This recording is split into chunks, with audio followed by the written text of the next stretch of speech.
Good morning, Bucknutters. Welcome into the Bucknuts Morning 5 here on Monday, November 23rd, 2015. I am Dave Biddle, and I'm happy to be joined by Brandon Castel. BCast, Michigan State, a 14.5-point underdog with their latest upset over Ohio State, 17-14, reminiscent of 1998, reminiscent of 2 years ago in the Big Ten title game. These guys keep spoiling seasons, it seems like. Just 132 total yards for the Buckeye offense. Worst offensive performance of the Urban Meyer era. Brandon, the common theme from Ohio State fans, as you know very well, is that, Tim Beck is the wrong guy. They need to fire him. What is your take? Do you buy into Tim Beck is the problem? What is the biggest problem here? Well, yeah, I mean, for starters, how many times have we seen Ohio State, or any team for that matter, lose a game when the opposing quarterback threw for 89 yards? I mean, that's something, that they could be that bad offensively. O'Connor threw for 89 yards in that game, completed 58% of his passes. So it's not like Michigan State came out and surprised anybody with their offense and caught them off guard. They didn't even have their starter, Connor Cook, which I guess if Cook was out there, you might expect maybe they could come in and put up some fireworks and maybe pull the upset. But it's hard for me to pin it all on Tim Beck. Certainly I believe that the biggest problem in this game was the game plan, the play calling. I think you and I have discussed it a number of times that, to me, I said coming into this game the last few weeks that I thought that their game plan had better have been kind of vanilla intentionally coming into this game with the intent of bringing a whole new game plan against D'Antonio and his defense, because if they showed up with the same game plan, I had serious concerns, and obviously that's what we saw. So to me, I mean, you've got to reassess back and whether that's working. Obviously, Tom Herman was a really talented play caller, but to me, the buck stops with Urban Meyer. And I go back to 2 years ago, Big Ten championship game, same team, this against Michigan State, same type of situation. Carlos Hyde suddenly disappeared from the game plan, and that was Tom Herman. So to me, I think it's easy to say it's all Tim Beck. We get rid of Tim Beck and everything's fixed, and it goes back to unstoppable Urban Meyer offense. But I think they've got to take a bigger picture look at it. I was going to say, I mean, Urban even said himself after the game, and this was no secret, that he makes a lot of play calls, and then furthermore, when he doesn't make a play call, often he will veto a play call, much like he did in the 2013 Big Ten championship game when Tom Herman wanted to run Carlos Hyde and Meyer vetoed it and ran Braxton Miller in that 4th and 2 play where they got stuffed. And part of me thinks, BCast, that Urban is just taking the bullet for his assistant coaches like a good leader would do. Part of me thinks, yeah, he has delegated more responsibility. He is trying to not be the micromanager that he has been, and a lot of this is on Ed Warner and Tim Beck and those guys not being on the same page and the players not buying in. And how much do you think Urban Meyer calls plays? I guess that's what I'm getting at. I mean, he says that to us, and I know he's heavily involved. This is his offense. How much do you think this is Urban Meyer calling plays? How much do you think this is Ed Warner and Tim Beck calling plays? I would say for the majority of the game, I think he leaves his play calls to the play callers. That I think that Urban has realized he can't take responsibility for everything and micromanage the entire process. So he's got to let those guys do what they do. Obviously that's why he hired them. And I do think there's times in games, certain plays where he kind of takes over, or he tells them kind of, hey, this is what I think we need to do. We've got to go with this kind of game plan. So I do think there's certainly some of that. I think he let that go a little more with Tom Herman. I really believe that's why we saw the offense start to get a little more consistency at the end of Tom Herman's career, because he had earned that respect. He had earned that trust from Urban Meyer to overrule Urban Meyer or to veto or to call plays in crunch time, to take shots down the field when he felt like they needed to without worrying about, Urban kind of taking the control back from him. So to me, I think that's the trust that's not there with Tim Beck. I do think that having Ed Warner as the offensive coordinator, he's down on the field.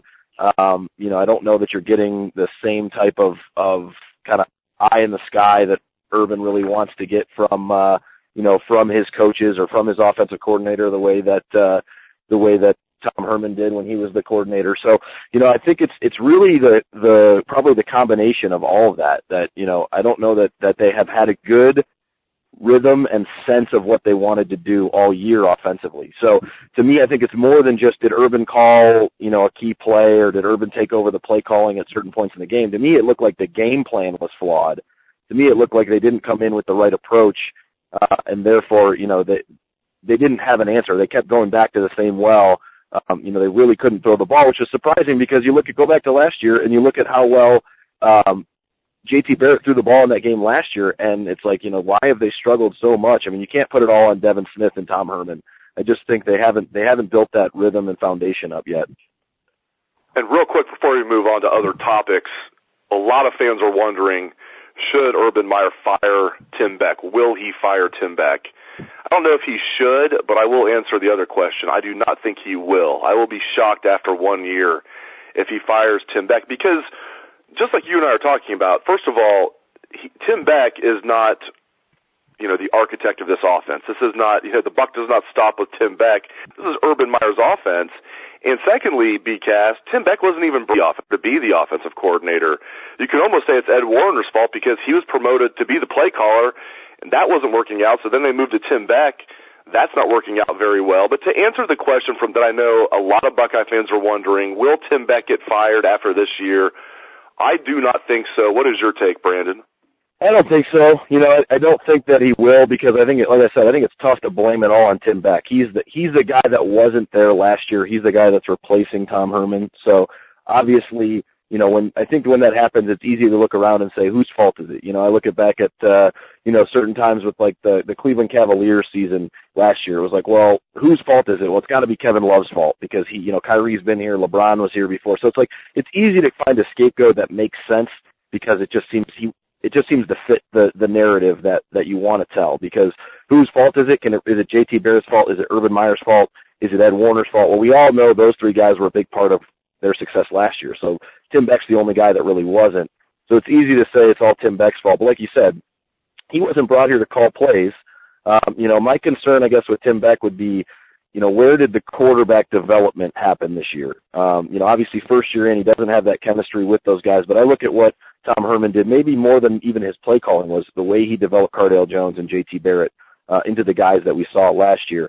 I'm not blaming Tim Beck, but it seems like both of those guys took a little bit of a step back this year, and maybe that's mentally with what they're trying to give them. Maybe that's the quarterback carousel back and forth.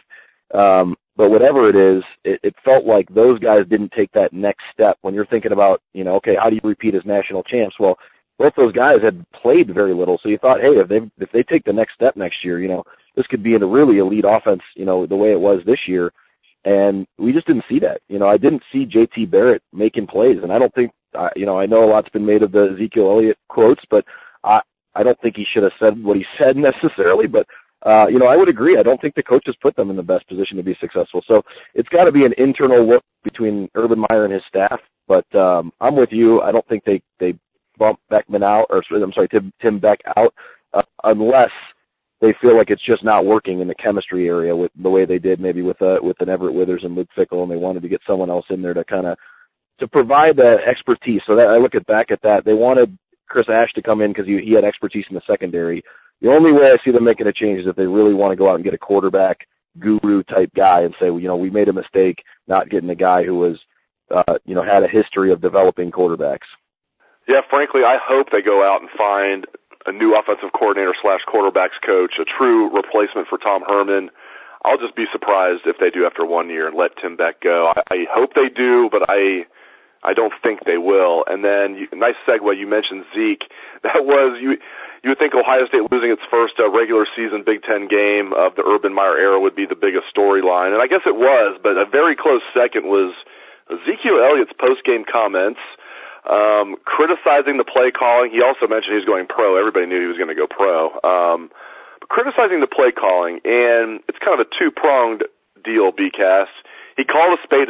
He said what every Buckeye fan was thinking and saying, but should he have said it publicly? Do you air your dirty laundry to the media? You already gave your thoughts on this, but expound on your thoughts. Why do you think that was not a good idea? No, I mean, I don't think it was a good idea. Now, I want to know more about, what was said in the locker room and some other stuff. Obviously, I don't think Ezekiel Elliott is a bad guy. I don't think he's a me-first guy. I've never gotten that impression.